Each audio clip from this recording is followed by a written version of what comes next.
12 साल बीत गए, पर आज भी उसे याद किया जाता है। जब भी मेरे शहर का नाम आता है, साथ में एक और नाम जुड़ जाता है। ओह, दिल्ली से हो तुम? ये कहकर अक्सर एक जजमेंटल सा फेस बना दिया जाता है। हाँ, मैं दिल्ली से हूँ। वही दिल्ली जो कभी दिल वालों की हुआ करती थी। वही शहर जहाँ देश के अलग अलग प्रांतों से लोग पैसा कमाने आते थे, अपना दिल पीछे घर परिवार के पास छोड़कर यहाँ सिर्फ कर्म करने आते थे। पूछो इनसे, पता चलेगा दिल्ली इनकी जन्मभूमि नहीं, कर्म भूमि है। फिर कैसे दिल्ली दिल वालों की?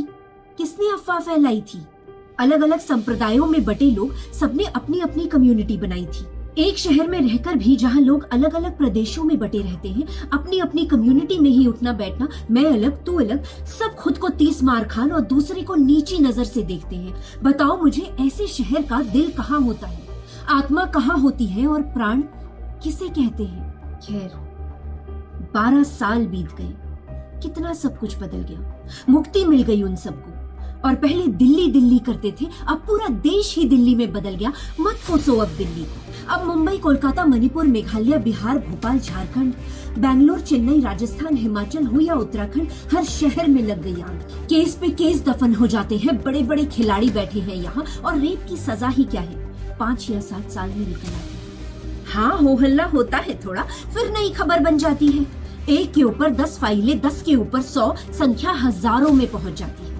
कुछ 35-36 हजार केसेस हर साल फाइल होते हैं, और उससे भी कई ज्यादा केसेस ऐसे हैं जो कभी सामने ही नहीं आते। तिहाड़ जेल में ऐसे कई रेपिस्ट हैं जिन्होंने 200 से भी ऊपर रेप्स करे हैं, लेकिन कन्विक्ट वो सिर्फ 10-12 केसेस के लिए ही हुए हैं। क्रिमिनल साइकोलॉजिस्ट से पूछो तो वो ऐसे कई केसेस के बारे में बताते हैं जहां रेपिस्ट को याद ही नहीं है कि उसने कितने रेप किए हैं, पर वो खुद को गुनहगार नहीं मानते हैं, बल्कि उन सब लड़कियों की गलती बताते हैं। 12 साल बीत गए, निर्भया चली गई, उसके रेपिस्ट भी चले गए, सबको मौत मिल गई, सबको मुक्ति मिल गई। आसान मिले या मुश्किल, लेकिन सबको आजादी दे दी गई। पर माँ बाप जिंदा हैं उसके, उनको आजादी नहीं मिली। किसी ने हमें बताया नहीं, पर उनको भी मिली थी सजाए मौत। बस उनकी सजा थोड़ी लंबी है, हर रोज एक मौत मरते हैं। न जाने कितने एंजाइटी अटैक्स, कितने ट्रॉमा और कितने डिप्रेशन से लड़ते हैं। निर्भया के साथ जो हुआ और आए दिन भारत की बेटियों के साथ जो होता है, अगर उसकी सजा केवल मौत है, तो उन बेटियों के माता पिता के साथ जो होता है, उसकी सजा किसे दे और उसकी सजा क्या होती है? ये जानकर कि रेप 2 साल की छोटी बच्ची का भी होता है और 80 साल की बूढ़ी माँ का भी, आओ सब मिलकर एक बार फिर हम रेप का इल्जाम लड़कियों पर लगा देते हैं। एक 5 साल की छोटी बच्ची का रेप हो जाता है और इंडियन साइट पर उसके क्लिप्स ढूंढने निकल पड़ते हैं। आओ सब मिलकर एक बार फिर अपने बेटों के नहीं, उस बच्ची के चरित्र में दोष ढूंढते हैं। ये जानकर कि दोष तुम्हारी नीयत में है, रोग तुम्हारी आंखों में है, खोट तुम्हारी परवरिश में और गंदगी तुम्हारे ही चरित्र में है। आओ सब मिलकर अब भी लड़की के कपड़े और बॉयफ्रेंड और टाइमिंग पे दोष लगाकर पल्ला झाड़ लेते हैं। क्योंकि 12 साल बीत गए, इंडिया का एनुअल रिपोर्टेड रेप केसेस 22,000 से 38,000 तक पहुंच गया है। इमेजिन अगर ज़ॉम्बी अटैक हो जाए, नहीं जस्ट हाइपोथेटिकली, अगर ज़ॉम्बी अटैक हो जाए तो क्या तुम सेल्फ डिफेंस नहीं सीखोगे? खुद को बचाना नहीं सीखोगे?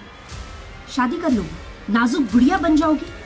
हम पर जब इतने अटैक्स हो रहे हैं तो कुछ तो कारण होगा कि अब भी हम लड़कियों को लड़ना नहीं सिखाते। दिन के on an average 90 rapes report होते हैं इंडिया में, और उससे कहीं ज्यादा रेप्स हैं जो कभी रिपोर्ट होते ही नहीं है।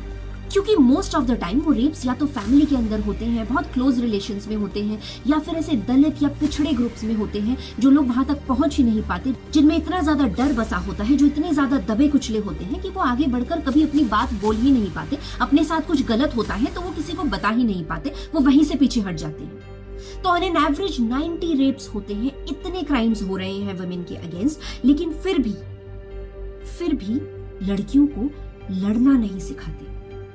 कुछ तो कारण होगा इसका कि हमें स्वावलंबी बनना, मेंटली फिट बनना, फिजिकली फिट बनना, फाइनेंशियली इंडिपेंडेंट होना ज्यादातर घर वाले नहीं सिखाते।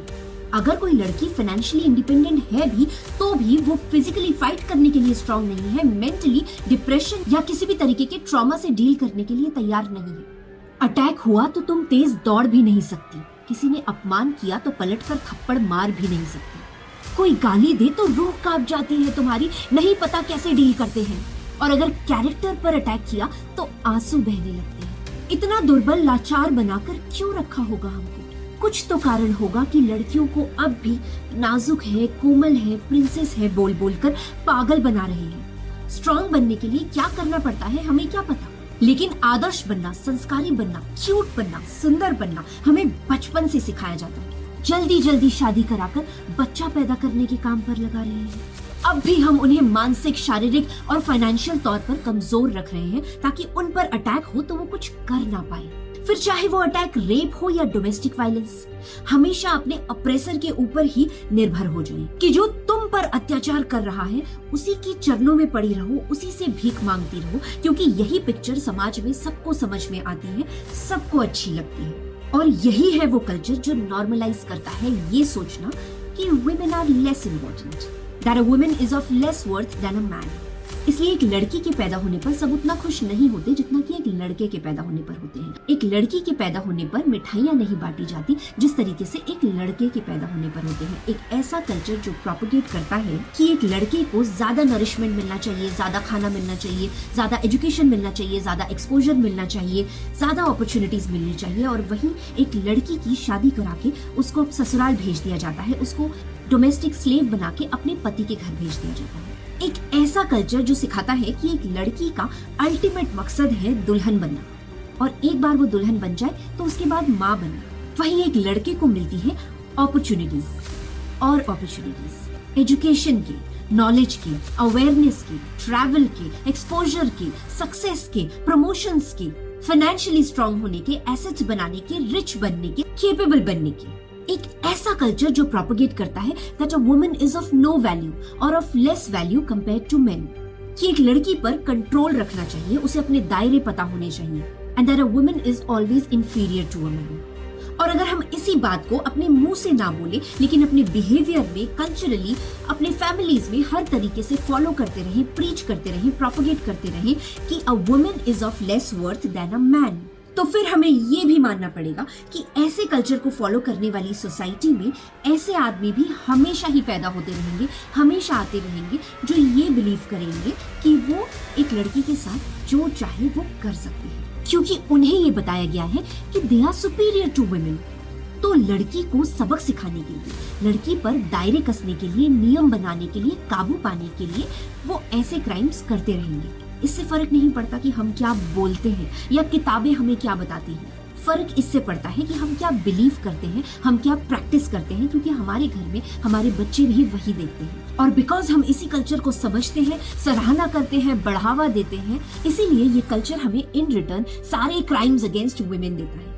फिर चाहे वो रेप हो या डोमेस्टिक वायलेंस हो या एसिड अटैक हो या किडनैपिंग हो या मोलेस्टेशन हो या असॉल्ट हो, ये जो रेपिस्ट होते हैं ये इसी कल्चर के बाई प्रोडक्ट्स होते हैं, कोई राक्षस नहीं होते, हमारे और आपके जैसे नॉर्मल लोग होते हैं, नॉर्मल बातें करते हैं, नॉर्मल कपड़े पहनते हैं, हंसी मजाक करते हैं, जोक्स करते हैं। आप उनको देखकर कभी नहीं बता सकते कि ये इंसान ऐसा काम भी कर सकता है। ना ही वो कोई सीरियल किलर टाइप होते हैं जो ब्लैक जैकेट, ब्लैक हुडी पहने हुए रास्ते के किसी कोने में चुपचाप खड़ा होकर अंधेरे में आपका इंतजार कर रहा होगा, और जैसे ही आप निकलोगे आपको धर दबोचेगा और आपका रेप कर देगा। ये बिल्कुल नॉर्मल लोग होते हैं। इनफैक्ट ज्यादातर जो रेप्स होते हैं वो घरों की चार दीवारी के अंदर होते हैं, जान पहचान के लोग, कोई ना कोई रिश्तेदार, कोई ना कोई भैया, कोई चाचा, कोई जानने वाला, कोई दोस्त जो हमारे आसपास ही होते हैं, जिनके साथ हम उठते बैठते हैं, उन पर विश्वास करते हैं, उनके आसपास सेफ फील करते हैं, उन्हें ट्रस्ट करते हैं, क्योंकि कल्चरली, फंडामेंटली हम ऑपरेशन अगेंस्ट वुमेन को नॉर्मलाइज करते हैं। चाहे हम बोलकर एक्सेप्ट ना करें,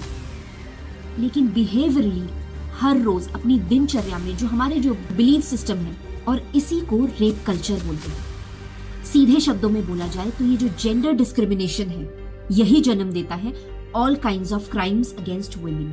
gender inequality is the cancer जो हम अपने घरों में पनपने देते हैं, वो इनइक्वालिटी जो हम अपने बेटे और बहू में करते हैं, वो इनइक्वालिटी जो हम अपने बेटा और बेटी में करते हैं, वो इनइक्वालिटी जो एक बच्चा अपने पिता और माता में देखते हुए बड़ा होता है।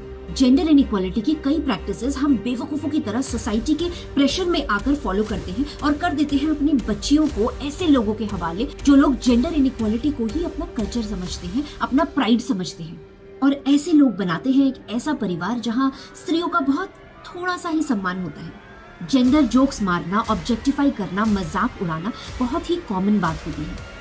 और फिर ऐसे बच्चे आगे चलकर ऐसा परिवार बनाते हैं जहां कैजुअल डिसरिस्पेक्ट, बुलिंग करना, कैरेक्टर शेमिंग करना, ऑब्जेक्टिफाई करना, वुमेन जोक्स मारना, boys will be boys, victim blaming जैसी चीजें बहुत कॉमन हो जाती है। इनफैक्ट घरों में ही बहुत सारे ऐसे वायलेंस होते हैं जिनको वो वायलेंस समझते भी नहीं है।